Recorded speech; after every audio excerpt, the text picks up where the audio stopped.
All right, so here we go. We got new updates straight from the Blizzard dev team about Diablo 4 patches and improvements that are upcoming, plus balance issues between classes. Are barbarians way too weak compared to the other classes in the game?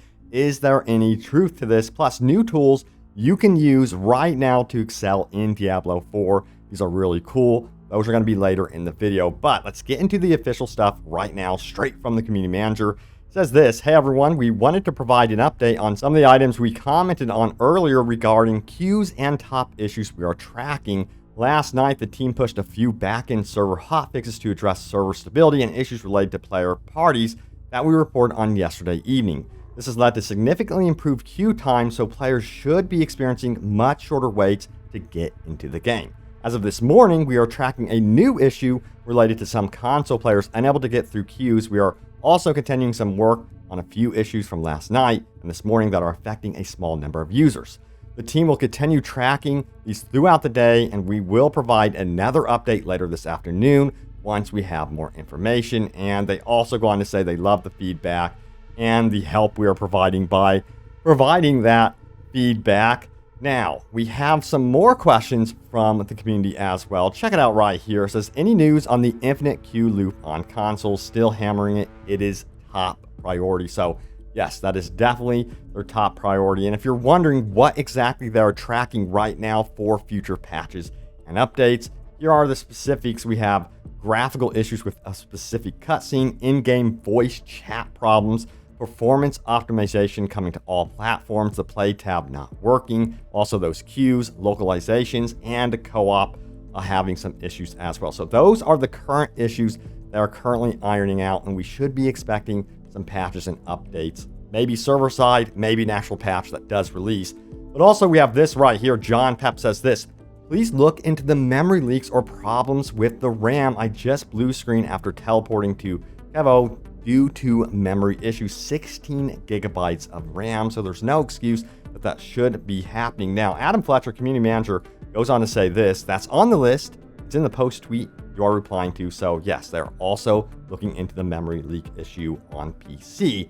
Now, we have Des0 who says this: I probably won't get a response, but will I still be eligible to get the level 20 rewards? My level 25 hardcore character died because the game just spawned me right in the wilderness into a pack with multiple elite mobs after logging in. And the response is this from Adam Fletcher, and a lot of you might be surprised. He says this: yes, if you have a hardcore character at 20 or higher, you will still get your beta rewards at launch, beta wolf pack, and title. So hey, there are some good news there for those of you that risked it and went straight into going for a hardcore character. I'm curious to see how many of you actually did that. Now, also, if you're wondering, is the beta going to carry over to the full launch of the game? No, the beta will be wiped.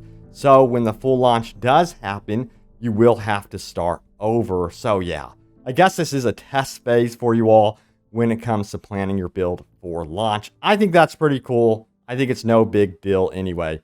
But anyway, yeah, we got to talk about the issue with class balance, and a lot of players are discovering, hey, wait a second, why does it feel like barbarians are so weak compared to the rest of the classes? I myself, I've been playing Barbarian on World Tier 2, and honestly, I've been loving the challenge, even when facing off against the bosses. And the post goes on to say this, and it's from Pizza R Us Rex, who says, Barbs are playing a different game. Rogues and Sorcerers are way easier.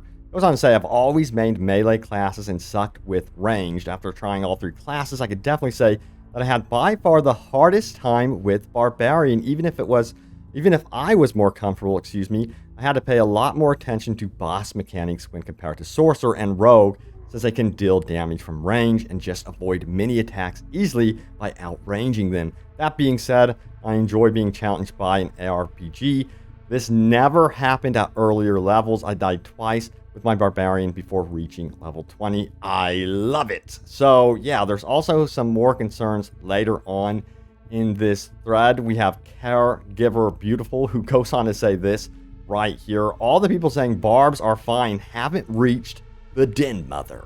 I actually have reached the Denmother as Barbarian, and that was by far one of the tougher challenges of the beta, of course. with the Barbarian, at least so far in my experience. So it took me a couple times to actually defeat her. So I do get some of the concerns regarding that. I was like, do I need to upgrade more? What is the deal? But I managed to actually beat her eventually. But yeah, sound off. Do you think that the Barbarian is at a disadvantage compared to the Sorcerer and even the Rogue right now in the other classes? I'm curious to see your take on this if you are playing Barbarian and have the chance to compare and contrast the different classes. Now, also we have this one right here. It says, respec, let me kill a difficult boss. Don't remove easy respec devs. It goes on to say, as a level 15 rogue, I encountered a tough boss I couldn't kill with my standard build. I decided to respec into a poison trap kiting build with a single target based spender, which allowed me to down the boss significantly easier. I also put some points into DOT defenses because that was one of the damage sources. Next pull, I downed the boss. That experience was actually very satisfying playing as a build tailored to a particular fight and felt good overcoming the battle with a few key adjustments. However, the dev said it'll be better just to re-roll a character at the end of the game or at the end game instead of respecking. What? Let us respec freely. So I agree with this. I know what they're trying to do. They're trying to have it where they want you to be fully invested in an individual character, but if you get to a point where you cannot pass a certain boss, like I almost had that happen with the Denmother, it is always nice just to have that option to know that, hey, I can respec, that it's not the end of the world. I don't have to hop onto co-op or what have you to be able to pass this boss. So yes, I do think that they need to reconsider how they're going to be doing respecking in the end game. Let me know if you agree with this one or not. And it seems like a lot of you actually do from the response to that post. Now we have another one right here that says this: Diablo 4 should have optional multiplayer similar to 2 and 3. Having to wait in a queue to play what will be 99% a single player game for me is horrible game design. Multiplayer should be optional, like with Diablo 2 and 3. Also, having other players running around in my world removes me from the storyline and makes it more of an MMO experience. Feels very un-Diablo, not being the solitary, unique, and strong character trying to solve the world's problems. My 2 cents. And I think there should just be an offline play button. I made a video about this recently. Check it out on the channel. And one of the complaints or comments, I guess you would say, on that video was, well, you know, people will just cheat. They'll be able to mod their single player offline character and just enable it online somehow. Well, I'm sure there's other methods that, you know, Blizzard would be able to track offline characters in some way suddenly going online. I'm certain that they would be able to identify that through some sort of cheat system, anti-cheat system. So that's up to the dev side of things. I just don't think it's an excuse to have an online-only game when you want to play single player offline. I want the option to play offline because of the issues that, you know, these games face, clearly. All right, so let's talk about those tools that you guys can use starting today to really improve your experience in Sanctuary. So check it out right here. It says Diablo 4 interactive map is now live. This is so cool, and it's amazing what it can actually track. Check it out right here. You even zoom it in and track specific quests. And also there is a legend over here that you can toggle on and off, but it has a bunch of different assets on here, and it makes it so much easier to understand your whereabouts and what you can actually find in this world. And this map is constantly going to be updated as well, so be sure to use that. Check it out in the description below. Also, a note about the map, check it out right here. If you right-click anywhere on the map, you could set a path and waypoint if you did not know.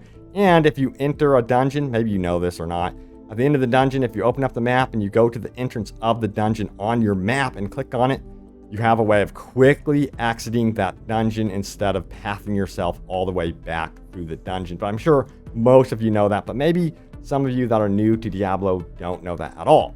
Now, there's also a really, really cool Diablo 4 build calculator, as you can see right here. This is very cool. You can go in here and basically plan out your class build before the actual launch of the game or the next beta weekend does appear. So this is going to give you guys something to do while you wait around for the next, you know, beta wave, I guess you would call it.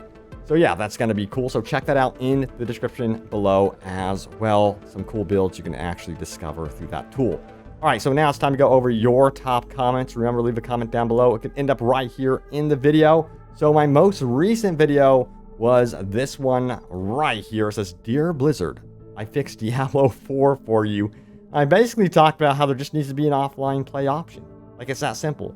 We wouldn't have to be sitting through these long queues if it wasn't for this stupid online persistent stuff that these very single-player games have. Yes, you can play this in co-op, but I mean, it shouldn't require you to have an online connection if you want to play single-player. Now, see what you guys had to say about this one. Delmon007 goes on to say this: "The moment I saw other people randomly showing up in my game, it became 100% obvious what the connection issue, where the connection issue were coming from. And the worst part is that I did not even ask for this crap. I play solo and I want it to stay that way." Yeah, you know, I know for a fact most of my experience in Diablo will be played solo, except for when we get to the world bosses and things like that. So yeah, I will be hopping into co-op, but it's not absolute priority. I actually like the solitude and, you know, hearing the wind, the storm sounds, roaming around Sanctuary and going into a dungeon and hearing all the sound effects. I like that quiet atmosphere. It makes it so much better for me personally. Now, Warp Crafter says this: "I also want to play offline with more NPCs. They could have an offline setting where you can come up on a bunch of NPCs fighting a world boss and you could join if you want.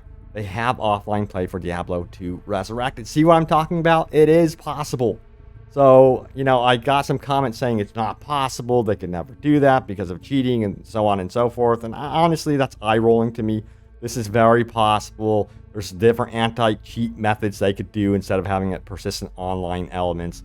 Trust me. But anyway, there it is, the latest happenings around Diablo 4. Thank you all so much for watching. Stay tuned for more, and I will see you all next time. Take care.